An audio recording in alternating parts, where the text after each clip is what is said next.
Oi gente, eu sou o João Vitor, esse é o Cobra Letrado e no vídeo de hoje eu vou falar sobre as minhas 13 leituras do mês de outubro. Bom, outubro foi um mês que me surpreendeu bastante com as minhas escolhas de livros, porque eu tava imaginando que eu ia por um lado e conforme o mês foi passando, eu fui para outro lado completamente diferente. Se vocês olharem o meu vídeo de TBR e compararem com esse vídeo agora, vocês vão ver que eu devo ter lido, sei lá, um ou dois livros que eu realmente estava imaginando ler em outubro, porque de resto foi tudo muito assim, que eu decidi na hora, ou então que os planos mudaram, e que eu pensei numa ideia de vídeo específica que eu tinha que ler alguns livros que não estavam nos meus planos, então foi muito surpreendente, e por um lado foi bem bom, porque tiveram algumas leituras muito boas esse mês. Além disso, outubro é conhecido, né, como o mês do Halloween, é um mês que muita gente separa aí os seus livrinhos de terror, de horror, de suspense, etc, pra tirar da estante e de fato ler, e não fui diferente, então tem algumas coisas aí de terror também, que é um gênero que eu não sou tão habituado a ler, e esse mês acho que tem uns 5, 6 livros de terror na lista, então no geral posso dizer que foi um mês muito positivo. Então pra começar eu já quero falar sobre a última leitura que eu fiz, porque tá muito, assim, fresca na minha memória e tá muito enraizada, e foi uma leitura que eu aproveitei cada segundo, que eu me deleitei na escrita e na construção do romance, dos personagens, etc, que é Ode aos Desafortunados, da Angelina Dourado. Gente, que saga! Porque essa daqui é uma jornada, sabe? Primeiro porque o livro é grande, tem mais de 400 páginas, então de fato você vai acompanhar ali muita história, né, dos personagens. E, porém, o mais importante é que a escrita, a forma como a Angelina desenvolve pra gente cada história dos personagens, cada medo, cada insegurança, cada paixão, e como que isso vai se entrelaçar junto do contexto histórico, é uma coisa muito, muito, muito sensacional, de bater palmas, real. Aqui a gente tem dois protagonistas, o Frederick e o Log. O Frederick, ele é um monge que precisa fugir do mosteiro onde vive, né? Onde vive, estuda, enfim. Por quê? Aí a gente vai descobrindo até ao longo da história que ele é muito devoto a Deus e tal, ele é muito religioso, até porque ele é um monge, né? Mas acontecem algumas coisas com ele que os outros monges não olham com bons olhos. E aí ele vai acabar sendo cada vez mais isolado, cada vez mais demonizado por todos, e aí ele decide fugir, né, pra acabar não sendo morto, na pior das hipóteses. Por outro lado, temos o Log, que é um andarilho curandeiro. Ele vive andando por aí, indo de povoado em povoado. Ele gosta muito de curar as pessoas. Ele traz isso da família dele, né? Esses ensinamentos, essa paixão pelas ervas, pela coisa medicinal, né? E ele é um pagão que gosta de homens. Então, vamos pensar no contexto da época, que eu acho que não falei, mas é em 1350, ou seja, Idade Média. Log, portanto, é uma pessoa extremamente mal vista pelo povo e até mesmo perseguida, porque temos ali a Inquisição inglesa, né, querendo cortar cabeças de absolutamente todo mundo que vai contra a fé católica, etc. Daí, Log tá ali vivendo a vida dele, indo de povoado em povoado, até que ele encontra Frederick. Que Frederick tá com uma ferida muito grave e tal, e aí ele vai parar. Ele até fica se perguntando, será que eu devo parar e ajudá-lo? Porque ele é um monge, por conta da religião dele, né? Porque, assim, claramente ele deve ser uma pessoa que me quer o mal. Mas ele acaba parando, ajudando o pobrezinho do Frederick, e eles vão começar a andar juntos a partir disso. Porque um vai estar ali super ferido, sem condições de andar sozinho. O outro sempre anda sozinho e vê uma oportunidade de ter algum tipo de companhia. E aí vai, então, criar uma relação entre os dois que a princípio é muito ríspida, é muito ácida, porque eles ainda estão se conhecendo, eles vêm de perspectivas e de realidades muito diferentes, mas que com o tempo vai se criando ali uma amizade e um romance. E isso é muito bem feito. Eu simplesmente amei esse romance. Gente, é muito slow burn. Eu amo slow burn. Eu não gosto de, vi o personagem, já queimei por dentro, já tô de 4 apaixonado por ele. Não, eu não gosto desse tipo de romance. Eu gosto de slow burn, que a gente vai acompanhando bem pouquinho, né, o progresso dessa relação e tal. E aqui é muito isso, justamente porque eles não se conheciam nem um pouco, tinham várias aversões, né, a cultura um do outro, e conforme vão se conhecendo melhor, vão interagindo ali no cotidiano, eles vão se aproximando mais. E tem algumas cenas que eu nunca na minha vida ia imaginar que eu ia achar romântico. Por exemplo, tem uma cena em que o Frederick vai cuidar dos cabelos do Log, porque o Log tem cabelos muito grandes, muito volumosos, bem cheios assim e tal, e naquela época sem banho, né, vivendo no meio da mata, andando pra lá e pra cá, óbvio que ele pega piolho. E aí o Frederick que vai ajudá-lo a acabar com esses piolhos. Então ele vai lavar o cabelo do Log. Essa lavagem de cabelo é escrita de uma forma tão bonita e tão sensual entre os dois. Na verdade não é nem sensual, é uma coisa mais de um flerte ali, né? Que ele vai acariciar os cabelos e eles vão trocar olhares. Gente, eu nunca imaginei que matar piolhos poderia ser descrito de uma forma tão bonita. E, enfim, eu marquei tanta coisa nesse livro porque tem muitas e muitas cenas desse desenrolado romance que a Angelina colocou, assim, de forma divina. Além disso, como ela desenvolveu cada personagem, né, mostrando o background de cada um, eu gostei muito, porque a gente vai acompanhar bastante dessa questão religiosa do Frederick, de como que isso é algo muito importante na vida dele e como que isso impactou ele, né? De ele começar a sentir que os seus irmãos ali, né, os outros frades que viviam junto dele começaram a dar as costas para ele. E também como que essa religião que ele prega vai muito, muito, muito de contra ao que ele tá sentindo pelo Log, por exemplo, né? Isso é uma questão que é muito bem escrita, porque ele fica cada vez mais, meu Deus, eu estou sentindo alguma coisa por esse homem, mas isso é completamente errado, então eu preciso orar pela minha alma para que Deus tire isso de mim. E pode até parecer meio estranho, meio chato e tal, ainda mais eu que não gosto muito de religião, mas a forma como foi construído é muito boa, de verdade. Em paralelo, o Log também tem sua cultura, seu histórico familiar, que é bem sofrido, e gostei muito também de como foi desenvolvido, de como foi mostrado, né, de que ele quer, assim, a todo custo tentar manter essas tradições, esses costumes que ele traz da família dele, já que é um povo que foi completamente dizimado. Então, assim, se ele esquecer isso, a cultura dele vai simplesmente pelos ares. O contexto histórico aqui é muito bem escrito também. Toda essa questão da Idade Média, até mesmo dos diálogos, eu me senti muito dentro ali da história. Achei que a pesquisa, né, que a Angelina fez foi muito boa. No entanto, ali, mais por 60% do livro, eu me perdi um pouco, porque o livro é muito grande, né?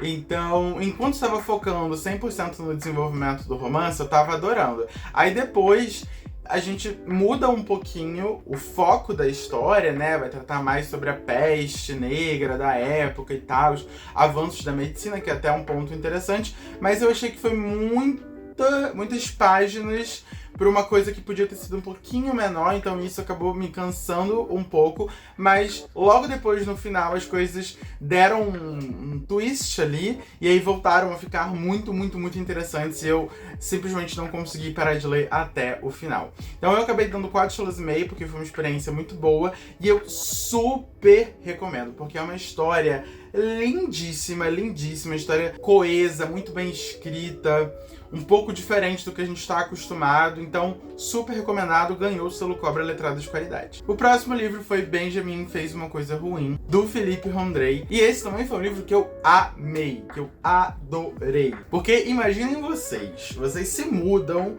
pra um lugar, pra um condomínio, em que parece ser tudo normal, e aí na primeira noite vocês já começam a ouvir uns barulhos, uma bateção de porta, umas pessoas falando, e aí você vai ver e não tem absolutamente ninguém, e aí você pensa que tá ficando doido, ou que simplesmente só não dormiu direito, mas aquilo ali só cresce, até que começa a aparecer umas alucinações assim, bem tensas. É basicamente essa a trama do livro, e a gente vai ver que essas alucinações são muito mais profundas do que a gente imagina. Tem a ver com o passado do personagem, alguns demônios que ele vai ter que enfrentar. Então é um suspense que vai te deixar com o coração aqui na boca, porque você também vai ficar meio receoso do que pode estar acontecendo, mas ao mesmo tempo vai fazer você terminar o livro e ficar pensando, sabe, sobre a história, sobre o que você acabou de ler por muito e muito tempo. Foi o primeiro livro que eu li do Philip Hunday e eu já adorei, eu quero super ler mais coisas dele. Eu acabei dando 4 estrelas e meia, selo Cobra Letrada de qualidade, e eu super recomendo, leiam. Inclusive eu li Benjamin Fez Uma Coisa Ruim lá no meu vídeo de lendo os contos que eu peguei na ação do Exploda Seu Kindle, né? Eu não sei se vocês lembram, mas rolou essa ação em que a Iris do Divulga Nacional organizou com muitos e muitos autores nacionais, né? Em que eles deixaram suas histórias ou gratuitas ou muito baratas na Amazon. Eu acabei pegando vários. Benjamin Fez Uma Coisa Ruim foi um deles. Gravei um vlog de leitura aqui no canal, então vão lá assistir. Então eu nem vou falar muito sobre as próximas leituras, porque já tem lá o vídeo que eu falei bastante. Então, além de Benjamin Fez Uma Coisa Ruim, eu também li lá naquele vídeo As 220 Mortes de Laura Lins. Rafael Westenfelder nunca me decepciona, então não seria dessa vez que ele iria me decepcionar. Eu adorei, inclusive eu acho que dos contos que eu já li do Rafael é o melhor que eu já li. Eu realmente fiquei também muito entretido com a leitura, muito com meu coração na boca também, querendo entender como que a história podia ter um final, como que aquilo ali podia se resolver e parar aquele ciclo todo, né, das 220 mortes de Laura Lins, porque, pra quem não sabe, ela fica morrendo 220 vezes e a história fica só se repetindo. Então é muito intrigante, você, quando começa a ler, você só vai querer parar quando você terminar a última página, porque é muito, muito, muito viciante. E pra isso eu dei 5 estrelas com selo Cobra Letrada de qualidade também. Mas antes de falar da minha próxima leitura, já se inscreve aqui no canal pra você não perder nenhum vídeo que eu posto da quarta e todo domingo. Deixa seu joinha aí embaixo e me segue nas redes sociais, @cobraletrada em todas elas. Se você se interessar por qualquer livro que eu falar aqui hoje ou qualquer outra coisa na Amazon, por favorzinho, usa sempre o meu link da Amazon que tá aí no box de descrição, tá? Que você me ajuda bastante. E se você tem interesse de participar de um clube do livro, vem pro Clube das Cobrinhas. O link pra participar também tá aí no box de descrição. Também li Um Pássaro Feito de Céu, e esse eu não curti tanto, achei uma história bem ok, assim, não achei uma história ruim, mas não me encheu os olhos, sabe? Não fez o meu coração palpitar, digamos assim. Então eu acabei dando 3 estrelas, é bonitinha. Fiquei com muita expectativa por causa da capa e acabei quebrando um pouquinho a cara. Mas eu diria ainda pra vocês lerem e tirar suas próprias conclusões, porque eu sei que muita gente acaba gostando. Mas não funcionou tão bem assim pra mim. O outro livro foi Tentei Não Cair, do Eliel Vitor. E esse eu adorei. Nossa, gente, esse eu terminei com um sorriso daqui até aqui, com meu coração quentinho, porque é um romancezinho tão fofo, de 2 adolescentes, que é uma coisa tão pura, porque eles estão nessa idade de descobertas, descoberta do primeiro amor, descoberta dos sentimentos.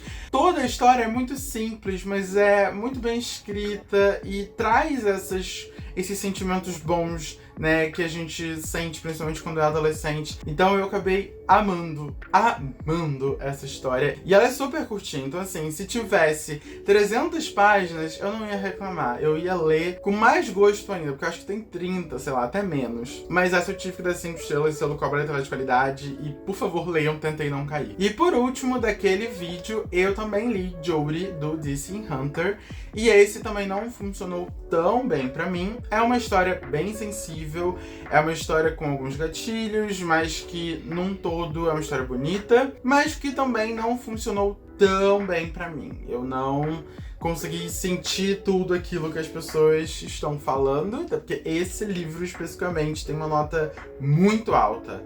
Eu acho que tem, sei lá, 4,8, 4,9 no Scooby. Então, assim, todo mundo aclama, mas não foi pra mim. Não consegui sentir tudo isso que as pessoas sentiram, né? Então, foi um livro ok, foi um livro bonzinho e acabei dando 3 estrelas. Aí a gente entra num outro vídeo que eu fiz, que foi o vídeo de lendo livros de terror para o Halloween, que eu falei pra vocês, né, que separei aí algumas leituras bem temáticas de Halloween pra ler esse mês. E a primeira foi Sangue em Rosas Brancas, provavelmente a melhor leitura que eu fiz esse mês.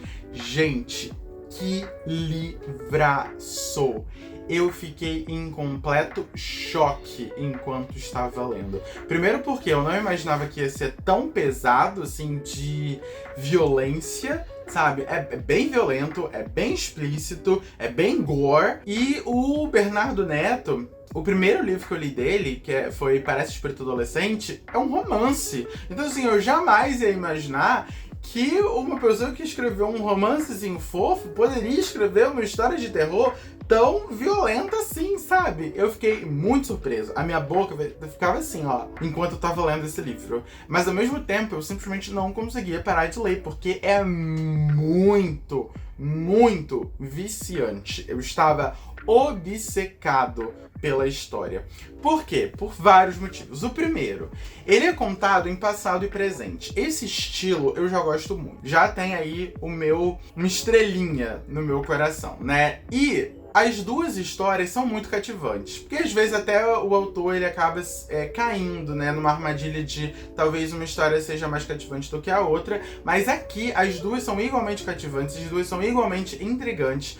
Eu não sabia o que tava esperando, o que ia vir por aí, ao mesmo tempo que eu ficava tentando imaginar como que elas iam se cruzar, né, como que elas iam se alinhar. E quando chega essa parte também é muito surpreendente, muito surpreendente. Eu jamais ia imaginar que era aquilo ali. Então tem um plot que eu já fiquei chocado, ali acho que é 50%. Aí depois tem outro plot. E a última cena do livro, praticamente, tem outro plot que eu fiquei assim, meu Deus do céu. Então é um livro que vai te deixar obcecado, que vai fazer a sua cabeça ficar girando, girando, girando, que você vai gritar, que você vai simplesmente só largar o livro na última página também. Um outro ponto é que o Bernardo Neto aqui incorporou o George Martin e ele não teve pena nenhuma de matar a personagem. Então já é um aviso que eu deixo pra vocês quando ler, pra não se apegar a nenhum personagem. Não importa se é protagonista, se não é,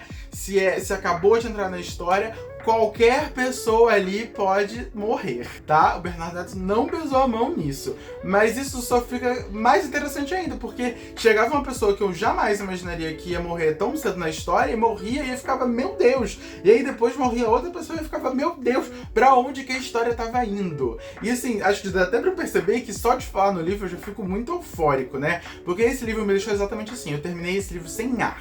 Eufórico. Parecia que eu tava correndo numa esteira, sabe? Porque realmente ele tem um ritmo muito eletrizante. É papapum toda hora, é reviravoltas, enfim, é muito bom. Foi o melhor livro de outubro, um dos melhores livros que eu li esse ano e com certeza o melhor livro de terror nacional que eu já li em toda a minha vida. Então assim, 5 estrelas, favoritadíssimo, selo Cobra Letrada de qualidade, por favor, leiam Sangue em Rosas Brancas. Aí os próximos que eu li para aquele vídeo de livros de terror foi o Bebê de Rosemary, que foi o livro do mês do Clube das Cobrinhas. Inclusive, se você tem interesse de participar de um clube do livro, vem ler com a gente no Clube das Cobrinhas. Todo mês a gente tem um livro diferente, a gente tem sprints semanais de leitura, tem sorteio mensal, muita fofoquinha literária. Esse mês de novembro a gente vai ler a biografia da Britney, A Mulher em Mim, tá super bem comentada, então vem ler com a gente. E a leitura de outubro foi o Bebê de Rosemary e não poderia ter sido melhor. Inclusive, foi oficialmente a melhor leitura que o clube fez no ano de 2023. Pegou o primeiro lugar, assim, das notas que a gente dá, né, na média final. A média final desse livro foi 4,8, então é uma nota altíssima. Todo mundo gostou muito.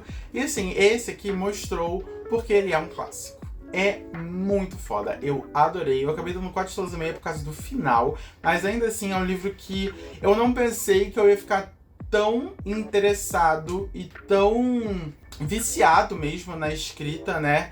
Como eu fiquei, porque aqui tem vários blocões de texto e tal, mas é muito, muito, muito, muito instigante. Não é um livro de terror, mas que te deixa muito aflito, com várias coisas que vão acontecendo ali, que os personagens ao redor da Rosemary começam a fazer com ela, e a gente fica assim, mulher, pelo amor de Deus, abre seus olhos, tem algo de errado acontecendo aqui, essas pessoas são estranhíssimas, você precisa se dar conta disso. E aí as coisas só vão aumentando cada vez mais, até que chega num ponto que a gente fica completamente desesperado, sem saber o que vai acontecer com essa mulher e com o bebê dela. Então, leiam, porque vale muito a pena. E assistam a um vídeo que lá eu falei muito mais sobre o que eu achei desse livrinho aqui. Também li Vênus Invisível, do Junji Ito, porque se a gente fala de terror, a gente tem que falar de Junji Ito. Mais uma vez, não decepcionou, ainda que tem algumas histórias ali que sejam mais legais do que outras, porque é um livro de contos, né? Então, óbvio que uns contos vai se sobressair. Inclusive, o conto da Vênus Invisível, que é o que dá nome, eu não gostei tanto. Não achei que vale dar o título, né, do livro em si, da obra. Mas eu acabei gostando pra caramba, no geral, acabei dando 4 estrelas e recomendo também. Aí eu li um que eu me surpreendi bastante, que foi Os Perigos de Fumar na Cama, da Mariana Enríquez. Não conhecia a Mariana antes, nunca tinha lido nada dela e tal. E eu gostei muito dessa forma contemporânea de contar terror, sabe? E ainda mais com um toque latino-americano, né? Que a Mariana é de Buenos Aires e tem várias histórias que se passam em Buenos Aires. Eu gostei pra caramba. É muito mais focado nos horrores do ser humano do que numa coisa mais sobrenatural, ainda que tenha um toque sobrenatural ali. E aqui eu acho que todos os 12 contos foram muito bons, muito bons. E isso é um pouco raro, né, numa coletânea de contos. Então eu adorei, eu super quero ler mais coisa da Mariana. E eu acho que eu dei 4 ou 4 estrelas e meia, eu não lembro, mas tem o selo Cobra Letrado de Qualidade com certeza. E por último, naquele vídeo, eu li Ninguém Vai Te Ouvir Gritar, do Mark Miller. E esse aqui não funcionou pra mim. É um livro que a escrita dele é de bater palma, porque realmente você fica só virando página, porque a gente fica interessado em saber o que tá acontecendo, que mistério é esse e tal. É uma escrita muito rápida, muito viciante, mas tem alguns probleminhas na história que me fizeram revirar os olhos, assim. O romance da história eu não comprei muito, algumas ações que o personagem principal faz. O plot da história é extremamente previsível e o final não te dá as respostas necessárias. Você precisa ler o segundo para saber toda a resposta do mistério que foi construído aqui. E eu, particularmente, não gosto tanto assim de histórias assim. Eu acho que sim, quando tem uma continuação, tem que ter ali um cliffhanger, né? Uma abertura para a próxima história. Mas se você abre um mistério, você pelo menos tem que dar alguma coisa daquele mistério ainda no primeiro livro, porque senão aquele primeiro livro não vai servir de muita coisa. E eu achei que aqui ele deixou todas as respostas pra continuação, sabe? Então eu tive esse probleminha com a história. Então eu acabei dando 3 estrelas porque no final das contas eu acabei lendo muito rápido. Eu li em um dia, numa sentada, assim, porque é muito rápido mesmo, muito papapum a história, mas tiveram esses probleminhas aí. E aí, lá no iníciozão do mês, eu peguei pra ler esse aqui, que é Shimanami Tassogare, que é um mangá. Descobri só depois de pegar o primeiro, que tem vários volumes, acho que são 4 ou 5.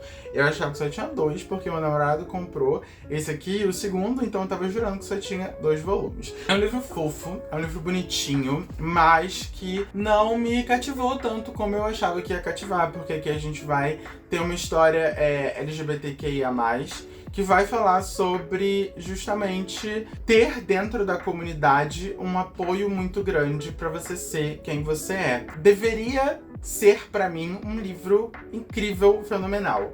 Mas eu não sei, eu acho que talvez pelo formato de ser um mangá, etc., ainda que eu gosto muito de mangás, eu não senti toda essa mensagem que a história quis passar. Mas foi uma coisa muito minha, porque o meu namorado amou, ele deu 5 estrelas, favoritado e tal. Mas eu fiquei assim, tá, é bonito, mas não é nada uau. Eu acabei dando 3 estrelas, não tenho muito interesse de continuar a série e ficou por isso. E por último, que foi o primeiro livro que eu li no mês, foi Les Está Perdido, que é a continuação das Desventuras de Arthur Les, que foi o livro do mês de setembro do Clube das Cobrinhas. E as Desventuras de Arthur Les, muita gente não gostou lá no clube quando a gente fez a leitura coletiva. Eu gostei, não bastante, mas eu acabei gostando, né? Tanto que eu quis pegar o segundo livro, porque eu entendo porque as pessoas não gostam, mas eu acho que depois de uma certa parte do livro, o livro deslancha. Então eu tava esperando que Les Está Perdido, pelo menos em algum momento deslanchasse. E aí eu fiquei esperando, e esse momento nunca chegou. E eu já estava de saco cheio dessa história. Sério, teve uma hora que eu não aguentava mais, porque é só baboseira, só encheção de linguiça. Esse Les fica viajando e não acontece nada. As reflexões que ele faz, eu acho que ele viaja muito na maionese, também acho que não agregou a história. E aí eu achei pura encheção de linguiça, o livro inteiro. Então eu acabei dando 2 estrelas. Acho que foi 2 ou 2,5. Acho que foi 2,5. Acho até que dei essa nota muito por conta das minhas lembranças do primeiro do que de fato da história do segundo. Mas assim, eu recomendo o primeiro, ainda que eu saiba que não é um livro pra todo mundo, mas esse segundo, gente, não leia. Não leia, não vale a pena, tá? Vai ler outro livro que é melhor. Então, gente, essas foram as minhas 13 leituras de outubro. Me contem nos comentários se vocês já leram alguns desses livros, se vocês gostaram. Se não, me contem nos comentários também o que vocês leram no mês de outubro. E a gente se vê no próximo vídeo. Tchau!